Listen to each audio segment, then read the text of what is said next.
बिस्मिल्लाहिर्रहमानिर्रहीम अस्सलाम वालेकुम अनंत एकेडमी के स्टूडेंट्स, उम्मीद है आप खैरियत वाफियत से होंगे। हमारा जो एवरीडे साइंस का सीरीज चल रहा है उसी में आज हमारा लेक्चर 4 का पार्ट डी है। स्टूडेंट्स, इसी पे हम डिस्कस आज का हमारा जो टॉपिक होगा सोलर सिस्टम के अंदर जो अर्थ है, मार्स और जुपिटर, इन 3 प्लैनेट्स की हम बात करेंगे। सबसे पहले स्टूडेंट्स एक रिक्वेस्ट आपसे ये है, आप लोग जब वीडियो देख रहे हो तो मोबाइल को रोटेट करें, हॉरिजॉन्टल रोटेट करें ताकि आपको चीज़ें इजीली समझ आ जाए। अच्छा स्टूडेंट्स, बिस्मिल्लाह, ये हमारा टॉपिक है, ये प्लेनेट थर्ड है। अर्थ क्या है हमारे पास? थर्ड प्लेनेट फ्रॉम द सन। अगर हम लोग सन के तरफ मूव करेंगे तो ये प्लेनेट हमारे पास थर्ड प्लेनेट बनता है। पहली बात ये होगी। दूसरी बात क्या है, इसमें इट हैज़ वन मून से वन सेटेलाइट है, इसका मून एक है और इसमें एक ही सेटेलाइट है, ठीक है नहीं स्टूडेंट्स। नेक्स्ट इसकी मूवमेंट की बात करेंगे तो इसकी जो मूवमेंट है वो वेस्ट टू ईस्ट है, यानी मगरिब से मशरिक की तरफ डायरेक्शन में है, एंटी क्लॉकवाइज है। तो जिसकी वजह से वेस्ट टू ईस्ट होने की वजह से इससे जो सूरज की निकल रही है, सूरज राइज अप हो जाए, the sun rise from the east से होगा, यानी ये वेस्ट ईस्ट होने की वजह से राइज होगी फ्रॉम द, कहाँ से होगी? ईस्ट से होगी। और ये मोस्ट डेंस प्लेनेट है, ये मोस्ट डेंस प्लेनेट है, हम लोग जानते हैं। फिर स्टूडेंट्स हम लोग जानते हैं ये ओनली प्लेनेट है इन सोलर सिस्टम में जहाँ लाइफ एग्जिस्ट कर रही है, यानी जहाँ पर ज़िंदगी के आसार मौजूद है, एग्जिस्टेंस ऑफ लाइफ के हवाले से ओनली प्लेनेट है। अगर इसमें हम लोग भी बात करेंगे तो मून की लाइट 1.3 सेकंड में पहुंच जाएगी, सनलाइट आपके पास 8 मिनट समथिंग में पहुंच जाती है। तो ये था हमारा अर्थ। अब हम लोग, और दूसरी बात हम ये भी कह सकते हैं, ठीक है, अर्थ के हवाले से ये टेरेस्ट्रियल प्लेनेट भी है, क्योंकि हमने पीछे स्टार्ट में मैंने आपको बताया था टेरेस्ट्रियल प्लेनेट भी है। अगली बात हम कहेंगे तो, अच्छा, अगर इनर प्लेनेट भी इसको कह सकते हैं हम लोग।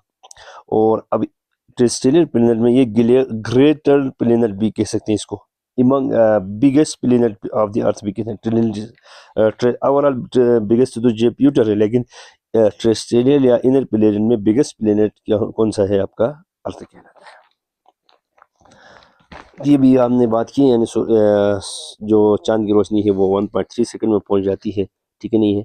सूरज की जो रोशनी वो 8 मिनट 9 सेकंड में, यानी अगर हम लोग कहेंगे सिर्फ सेकंड में लेंगे तो नियरली टू 500, एक्यूरेट निकालेंगे तो 499 सेकंड्स, ठीक है नहीं है। अच्छा, फिर हम लोग बात करते हैं सनलाइट, जैसा 200 metre up to sunlight go into seat, यानी ये सी लेवल पे सनलाइट तकरीबन 200 मीटर गहराई पे जाता है।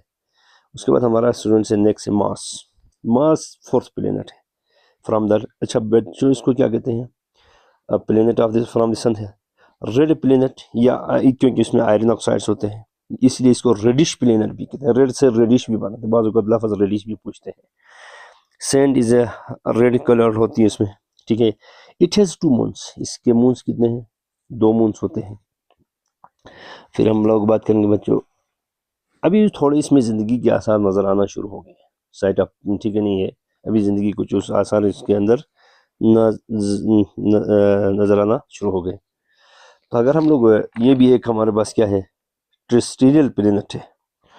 टेरेस्ट्रियल प्लेनेट में आउटर प्लेनेट है, टेरेस्ट्रियल प्लेनेट्स में से सबसे लास्ट वाला प्लेनेट है, ठीक है नहीं है। अब स्टूडेंट्स मूव कर रहे हैं हम लोग जुपिटर की तरफ। नेक्स्ट जो हमारा है वो जुपिटर है। जुपिटर है 5th प्लेनेट है बेटा। ये कौन से कितने प्लेनेट है? 5th प्लेनेट है। और अगली बात कहेंगे largest planets in the solar system, largest planet in the solar system. अब इसमें मून्स कितने हैं? 95 मून्स है, इट हैज 95 मून्स। 11 बिगर, अच्छा ये 11 टाइम्स बिगर है हमारे पास अर्थ से। बिगेस्ट प्लेनेट अगर हमने बात करेंगे ओवरऑल प्लेनेट्स में सबसे बड़ा कौन सा है? जुपिटर है स्टूडेंट्स। उसके बाद 11 टाइम बिगर है देन अर्थ से, अर्थ से इसकी क्या है? 11 टाइम बिगर है।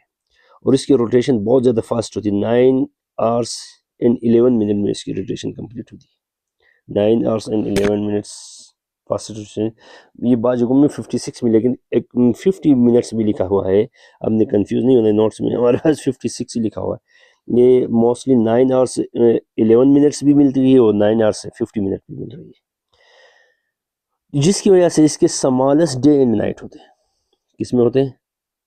और स्मॉलेस्ट डे एंड नाइट्स होते हैं। देखें जिस तरह आउटर प्लेनेट मार्स था टेरेस्ट्रियल का, जेवियन का या सॉरी इनर का, जेवियन प्लेनेट्स या आउटर प्लेनेट का ये फर्स्ट आउटर प्लेनेट होगा। कौन होगा? जुपिटर होगा, जुपिटर होगा। फिर गॉड्स ऑफ द अर्थ भी कहते हैं इसको, गॉड ऑफ द अर्थ भी कहते हैं। फर्स्ट प्लेनेट भी हमने डिस्कस किया। अच्छा, इसके बाद हम बात करते हैं बच्चों, एस्टेरॉयड बेल्ट क्या होते हैं? ये ज़मीन को, एस्टेरॉयड बेल्ट वो होते हैं जो ज़मीन को एस्टेरॉयड बेल्ट से महफूज करते हैं। और ये कहाँ मौजूद होते हैं स्टूडेंट? ये मार्स और जुपिटर के बीच मौजूद होते हैं। देखो, प्रोटेक्ट इनर प्लेनेट्स, अब ज़मीन को महफूज करते हैं, तो ज़मीन कहाँ आता है स्टूडेंट्स? इनर प्लेनेट्स के अंदर आता है। तो ये 3 प्लेनेट्स हमारे थे। अभी हमारे पास सैटर्न, नेपच्यून रह गई हम लोग पास। तो उन 3 प्लेनेट्स के इंशाल्लाह हम अगली क्लास में फिर डिस्कस करेंगे। हमारे पास अच्छा यूरेनस, नेपच्यून और सैटर्न बचे, 3 प्लेनेट्स बचे हैं, उसकी अगली क्लास में डिस्कस करेंगे। तो 1 पेपर का एक हमने सीक्वेंस शुरू किया। इंशाल्लाह उम्मीद है आपको कुछ समझ आ रहा होगा, अच्छा लग रहा होगा। और इसी के साथ ही मुझे इजाज़त दीजिएगा अब्दुल हन्नान को हन्नान अकेडमी यूट्यूब चैनल और फेसबुक पेज से।